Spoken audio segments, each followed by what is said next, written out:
ನಮಸ್ಕಾರ ಸ್ನೇಹಿತರೆ, ನಾಗಮಹಿ ಕುಕಿಂಗ್ ಚಾನಲ್ಗೆ ಸ್ವಾಗತ. ಇಂದು ನಾನು ಮಾಡಿ ತೋರಿಸ್ತಾ ಇರುವುದು ಎಲ್ಲರಿಗೂ ಇಷ್ಟ ಆಗುವ ಕ್ಯಾರೆಟ್ ಮತ್ತೆ ಸಬ್ಬಕ್ಕಿ ಪಾಯಸ. ಮಕ್ಕಳಿಂದ ಹಿಡಿದು ದೊಡ್ಡರವರೆಗೂ ಎಲ್ಲರಿಗೂ ಬಯಸಿ ತಿನ್ನುವಂತಹ ಸಿಹಿ ಇದು. ಹಬ್ಬ ಹರಿದಿನ, ಪೂಜೆ ಅಥವಾ ಏನಾದ್ರೂ ಸಿಹಿ ತಿನ್ಬೇಕು ಅನಿಸಿದಾಗ ಕೇವಲ 15 ನಿಮಿಷದಲ್ಲಿ ಈ ಪಾಯಸವನ್ನ ಮನೆಯಲ್ಲೇ ಮಾಡ್ಕೋಬಹುದು. ನಾವಿಲ್ಲಿ ಬಳಸಿ ಮಾಡ್ತಾ ಇರುವುದು ಕ್ಯಾರೆಟ್ ಮತ್ತೆ ಸಬ್ಬಕ್ಕಿ. ಕ್ಯಾರೆಟ್ ನಲ್ಲಿ ವಿಟಮಿನ್ ಹೆಚ್ಚಾಗಿ ಇದ್ದು ಕಣ್ಣಿನ ಆರೋಗ್ಯಕ್ಕೆ ತುಂಬಾನೇ ಒಳ್ಳೆಯದು. ಸಬ್ಬಕ್ಕಿ ದೇಹಕ್ಕೆ ತಂಪು ನೀಡುತ್ತೆ ಮತ್ತೆ ತಕ್ಷಣ ಶಕ್ತಿಯನ್ನು ಕೊಡುತ್ತೆ. ಬನ್ನಿ ಇವಾಗ ಇದನ್ನ ಸ್ಟೆಪ್ ಬೈ ಸ್ಟೆಪ್ ಯಾವ ರೀತಿ ಮಾಡೋದು ಅಂತ ನೋಡ್ಕೊಳ್ಳೋಣ. ಮೊದಲನೇದಾಗಿ ನಾವು ಇಲ್ಲಿ ಸಬ್ಬಕ್ಕಿನ ನೆನೆಸ್ಕೋಬೇಕಾಗುತ್ತೆ. ಇದು ಮೇನ್ ಇಂಪಾರ್ಟೆಂಟ್. ಮೊದಲು ನಾವಿಲ್ಲಿ 1 ಕಪ್ ಆಗೋಷ್ಟು ಸಬ್ಬಕ್ಕಿನ ತಗೊಂಡಿದೀನಿ. ನಿಮ್ಗೆ ಯಾವ ರೀತಿ ಸಬ್ಬಕ್ಕಿ ಬೇಕೋ ಅದನ್ನು ತಗೊಳ್ಳಿ. ದಪ್ಪದು, ಸಣ್ಣದು ಎಲ್ಲಾ ರೀತಿ ಬಗೆಯ ಸಬ್ಬಕ್ಕಿ ಸಿಗುತ್ತೆ. ಇವಾಗ ಇದನ್ನ ಒಂದು ಅರ್ಧ ಗಂಟೆ ನೀರಿನಲ್ಲಿ ನೆನೆಸ್ಕೋಬೇಕಾಗುತ್ತೆ. ಹೀಗೆ ಮಾಡೋದ್ರಿಂದ ಸಬ್ಬಕ್ಕಿ ಬೇಗ ಬೇಯುತ್ತೆ ಮತ್ತು ಪಾಯಸ ಗಟ್ಟಿ ಆಗೋದಿಲ್ಲ, ಉದುರುದುರಾಗಿ ಚೆನ್ನಾಗಿ ಕಾಣುತ್ತೆ. ಎರಡನೇ ಸ್ಟೆಪ್ ಬಂದು ನಾವು ಡ್ರೈ ಫ್ರೂಟ್ಸ್ ಅನ್ನ ಹುರ್ಕೋಬೇಕಾಗುತ್ತೆ. ಒಂದು ಬಾಣಲಿಗೆ ನಾನು 3 ರಿಂದ 4 ಟೇಬಲ್ ಸ್ಪೂನ್ ಆಗೋಷ್ಟು ತುಪ್ಪನ ಹಾಕೊಳ್ತಾ ಇದೀನಿ. ತುಪ್ಪ ಸ್ವಲ್ಪ ಲೈಟ್ ಆಗಿ ಬಿಸಿ ಆದ್ಮೇಲೆ ಗ್ಯಾಸ್ ಅನ್ನ ಕಡಿಮೆ ಉರಿಯಲ್ಲಿ ಇಟ್ಕೊಂಡು ನಾನು 7 ರಿಂದ 8 ಗೋಡಂಬಿ ಹಾಗೆ 8 ರಿಂದ 9 ಬಾದಾಮಿನ ಈ ರೀತಿ ಉದ್ದಕ್ಕೆ ಕಟ್ ಮಾಡಿ ಹಾಕೊಂಡಿದ್ದೀನಿ. ಇವಾಗ ಇವೆರಡನ್ನು ಕೂಡ ಸ್ವಲ್ಪ ಕಂದು ಬಣ್ಣ ಬರೆಗಂಟ ಫ್ರೈ ಮಾಡ್ಕೋಬೇಕಾಗುತ್ತೆ. ಈ ರೀತಿ ಫ್ರೈ ಮಾಡ್ಕೊಂಡಿದ ನಂತರ ನಾವು 10 ರಿಂದ 15 ನಾನು ಒಣ ದ್ರಾಕ್ಷಿನ ಹಾಕೊಂಡು ಇದನ್ನು ಕೂಡ ಆ ಒಣ ದ್ರಾಕ್ಷಿನ ಈ ತುಪ್ಪದಲ್ಲಿ ಕ್ಲೀನ್ ಆಗಿ ಫ್ರೈ ಮಾಡ್ಕೊಳ್ತಾ ಇದೀನಿ. ನೋಡಿ, ಈ ರೀತಿ ಫ್ರೈ ಮಾಡ್ಕೊಂಡಿದ ನಂತರ ಇದನ್ನೆಲ್ಲನೂ ಕೂಡ ಒಂದು ಪ್ಲೇಟಿಗೆ ಸಪರೇಟ್ ಮಾಡಿ ಇಟ್ಕೊಳ್ತಾ ಇದೀನಿ. ಈ ರೀತಿ ಫಸ್ಟ್ ನಾವು ಡ್ರೈ ಫ್ರೂಟ್ಸ್ ಅನ್ನ ಫ್ರೈ ಮಾಡಿ ಒಂದು ಪ್ಲೇಟ್ಗೆ ಹಾಕೊಂಡು ಲಾಸ್ಟ್ ಅಲ್ಲಿ ಸೇರಿಸೋದ್ರಿಂದ ಟೇಸ್ಟ್ ಕೂಡ ತುಂಬಾನೇ ಚೆನ್ನಾಗಿರುತ್ತೆ. ಈ ರೀತಿ ಸೇರಿಸ್ಕೊಂಡಿದ ನಂತರ ಅದೇ ಪ್ಯಾನಿಗೆ ಅದೇ ತುಪ್ಪಕ್ಕೆ ನಾನಿಲ್ಲಿ ಸಣ್ಣದಾಗಿ ತುರಿದ 2 ಕ್ಯಾರೆಟ್ ಅನ್ನ ಕ್ಲೀನ್ ಆಗಿ ವಾಶ್ ಮಾಡ್ಕೊಂಡು ಮೇಲೆಲ್ಲ ಸಿಪ್ಪೆ ರಿಮೂವ್ ಮಾಡಿ ಈ ರೀತಿ 1 ಕಪ್ ಅಳತೆಯಲ್ಲಿ 1 ಕಪ್ ಆಗೋಷ್ಟು ನಾನು 2 ಕ್ಯಾರೆಟ್ ಅನ್ನ ತುರಿದ್ಬಿಟ್ಟು ಸೇರಿಸ್ಕೊಳ್ತಾ ಇದ್ದೀನಿ. ನಿಮ್ಗೆ ಕ್ವಾಂಟಿಟಿ ಎಷ್ಟು ಬೇಕೋ ಅದ್ರ ತಕ್ಕಂಗೆ ನೀವು ಕ್ಯಾರೆಟ್ ಅನ್ನ ಸೇರಿಸ್ಕೊಳ್ಳಿ. ನಾನಿಲ್ಲಿ 1 ಲೀಟರ್ ಹಾಲಿಗೆ ನಾನಿಲ್ಲಿ 2 ಕ್ಯಾರೆಟ್ ಅನ್ನ ಉಪಯೋಗಿಸ್ಕೊಳ್ತಾ ಇದ್ದೀನಿ, ಸಾಕಾಗುತ್ತೆ. ಈ ಕ್ಯಾರೆಟ್ ಅನ್ನ ತುಪ್ಪದಲ್ಲೇ 3 ರಿಂದ 4 ನಿಮಿಷಗಳ ಕಾಲ ನಾವು ಕ್ಲೀನ್ ಆಗಿ ಇದನ್ನ ಫ್ರೈ ಮಾಡ್ಕೋಬೇಕಾಗುತ್ತೆ. ತುಪ್ಪದಲ್ಲಿ ಕ್ಯಾರೆಟ್ ಹುರಿಯೋದ್ರಿಂದ ಕ್ಯಾರೆಟ್ ಅನ್ನ ಹಸಿ ವಾಸನೆ ಹೋಗಿ ಅದ್ರ ಬಣ್ಣ ಇನ್ನು ಹೆಚ್ಚಾಗಿ ಕಾಣುತ್ತೆ ಮತ್ತೆ ಪಾಯಸಕ್ಕೆ ಘಮ ಕೂಡ ಬರುತ್ತೆ. ನೋಡ್ತಾ ಇರ್ಬೋದು ಇಲ್ಲಿ ಈ ರೀತಿ ಚೆನ್ನಾಗಿ ನಾವು ಇದನ್ನ ಕ್ಯಾರೆಟ್ ಅನ್ನ ಹುರ್ಕೋಬೇಕಾಗತ್ತೆ.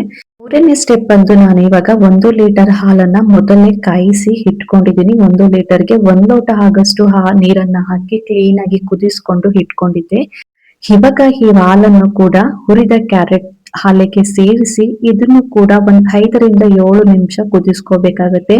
ಕ್ಯಾರೆಟ್ ಸ್ವಲ್ಪ ಮೆತ್ತಗಾಗ್ಬೇಕು, ಅಂದ್ರೆ ಹೆಚ್ಚು ಸ್ಮ್ಯಾಶ್ ಆಗ್ಬಾರ್ದು. ಆಗ್ಲೇ ತಿನ್ಬೇಕಾದ್ರೆ ಬಾಯಿ ಸಿಗ್ತಾ ಇರ್ಬೇಕು. ಆ ರೀತಿ ನಾವು ಕ್ಯಾರೆಟ್ ಅನ್ನ ಈ ಹಾಲ್ ಜೊತೆಗೆ ಚೆನ್ನಾಗಿ ಕುದಿಸ್ಕೊಂಡು ಬೇಯಿಸ್ಕೋಬೇಕಾಗತ್ತೆ. ನೋಡಿ, ಇಷ್ಟಾದ್ರೆ ಸಾಕು. ಇವಾಗ ಗ್ಯಾಸ್ ಅನ್ನ ಕಡಿಮೆ ಉರಿಯಲ್ಲಿ ಇಟ್ಕೊಂಡು ನೆಕ್ಸ್ಟ್ ಬಂದು ನೆನೆಸಿರುವಂತಹ ಸಬ್ಬಕ್ಕಿನ ಗ್ಯಾಸ್ ಅನ್ನ ಕಡಿಮೆ ಉರಿಯಲ್ಲಿ ಇಟ್ಕೊಂಡು ನಿಧಾನವಾಗಿ ನಾವು ಸಬ್ಬಕ್ಕಿನ ಹಾಕೋಬೇಕಾಗುತ್ತೆ. ಹೈ ಫ್ಲೇಮ್ ಅಲ್ಲಿ ಇಟ್ಕೊಂಡು ಸಬ್ಬಕ್ಕಿನ ಹಾಕೊಂಡ್ರೆ ಬೇಗ ತಳ ಹಿಡಿದ್ಬಿಡುತ್ತೆ. ಅದಕ್ಕೋಸ್ಕರ ಗ್ಯಾಸ್ ಅನ್ನ ಮೀಡಿಯಂ ಉರಿಯಲ್ಲಿ ಇಟ್ಕೊಂಡು ಸಬ್ಬಕ್ಕಿನ ಹಾಕೊಂಡು ಇದನ್ನು ಕೂಡ 5 ರಿಂದ 7 ನಿಮಿಷ ಸಬ್ಬಕ್ಕಿನ ಕ್ಲೀನ್ ಆಗಿ ನಾವು ಬೇಯಿಸ್ಕೋಬೇಕಾಗುತ್ತೆ. ಕೈ ಬಿಡ್ತಾರಂಗೆ ಈ ರೀತಿ ತಿರುಗಿಸಿ ಸಬ್ಬಕ್ಕಿನ ಒಂದು 90% ಬೇಯಿಸ್ಕೋಬೇಕಾಗುತ್ತೆ. ಜಾಸ್ತಿ ಸಬ್ಬಕ್ಕಿನ ಬೇಯಿಸಕ್ ಹೋಗ್ಬಾರ್ದು, ಯಾಕಂದ್ರೆ ಈ ಪಾಯಸ ಬೇಗನೆ ಗಟ್ಟಿ ಆಗ್ಬಿಡುತ್ತೆ. ನೋಡಿ, ಇಷ್ಟು ಬೆಂದ್ರೆ ಸಾಕು. ಇವಾಗ ನಾನಿಲ್ಲಿ 3 ಟೇಬಲ್ ಸ್ಪೂನ್ ಆಗೋಷ್ಟು ನಾನು ಶಾವ್ಗೆನ ಹುರಿದಿರುವಂತಹ ಶಾವ್ಗೆನ ಸೇರಿಸ್ಕೊಳ್ತಾ ಇದ್ದೀನಿ.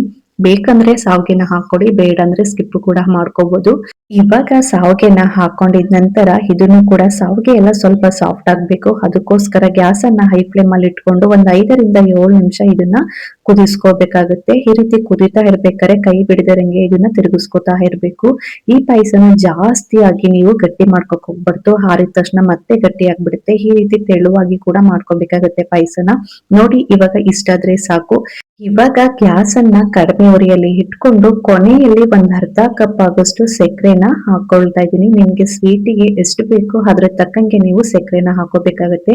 ಸಕ್ಕರೆನ ಹಾಕೊಂಡಿದ ನಂತರ ಕಡಿಮೆ ಉರಿಯಲ್ಲಿ 2 ರಿಂದ 3 ನಿಮಿಷ ಈ ತರ ಕುದಿಸ್ಕೋಬೇಕಾಗುತ್ತೆ. ಸಕ್ಕರೆ ಸ್ವಲ್ಪ ಮೆಲ್ಟ್ ಆಗ್ಬೇಕು. ಅಲ್ಲಿ ತನಕ ಈ ರೀತಿ ಕೈ ಬಿಡದಂಗೆ ತಿರುಗಿಸ್ಕೊಂಡ್ರೆ ಸಾಕಾಗುತ್ತೆ. ಇವಾಗ ಲಾಸ್ಟ್ ಅಲ್ಲಿ ಹುರಿದಿರುವಂತಹ ಡ್ರೈ ಫ್ರೂಟ್ಸ್ ಅನ್ನ ಪಾಯಸಕ್ಕೆ ಸೇರಿಸ್ಕೊಳ್ತಾ ಇದೀನಿ.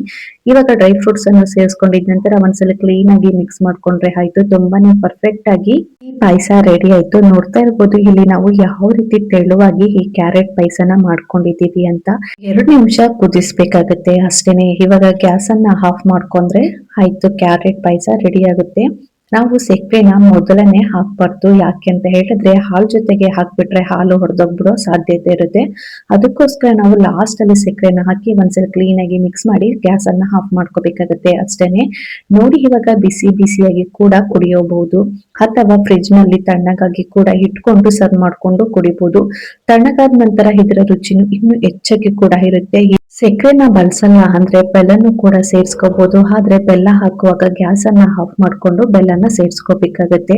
ಈ ರುಚಿ ರುಚಿಯಾದ ಕ್ಯಾರೆಟ್ ಸಬ್ಬಕ್ಕಿ ಪಾಯಸ ಒಮ್ಮೆ ಮನೆಯಲ್ಲಿ ಮಾಡಿ ನೋಡಿ, ಹೇಗ್ ಬಂತು ಅಂತ ಕಮೆಂಟ್ ಮೂಲಕ ತಿಳಿಸಿ. ನೋಡಿ ಸರ್ವಿಂಗ್ ಬೌಲ್ಗೆ ಸರ್ವ್ ಮಾಡಿ ತೋರಿಸ್ತಾ ಇದ್ದೀನಿ. ಪಾಯಸ ಮಾತ್ರ ಸಖತ್ತಾಗಿ ಕೂಡ ಇರುತ್ತೆ. ಇದನ್ನ ಬಿಸಿ ಇರ್ಬೇಕಾದ್ರೂ ಕೂಡ ತಿಂದ್ರೂ ಕೂಡ ಚೆನ್ನಾಗಿರುತ್ತೆ. ಹಾಗೆ ತಣ್ಣಗಿಟ್ಟು ಕೂಡ ತಿಂದ್ರೂ ಸೂಪರ್ ಆಗಿ ಕೂಡ ಇರುತ್ತೆ. ಈ ರೆಸಿಪಿ ಇಷ್ಟ ಆದ್ರೆ ಒಂದ್ ಲೈಕ್ ಮಾಡಿ, ನಿಮ್ಮ ಸ್ನೇಹಿತರೊಂದಿಗೆ ಶೇರ್ ಮಾಡಿ ಮತ್ತು ಇನ್ನು ಹೆಚ್ಚಿನ ಅಡಿಗೆಗಳಿಗಾಗಿ ನಮ್ಮ ನಾಗು ಮಹಿ ಕುಕಿಂಗ್ ಚಾನಲ್ ನ ಸಬ್ಸ್ಕ್ರೈಬ್ ಮಾಡ್ಕೊಳ್ಳಿ. ಹಾಗೆ ಮರಿದನಿ ಯಾವ ರೀತಿ ಬಂತು ಅಂತ ತಿಳಿಸಿ. Thank you.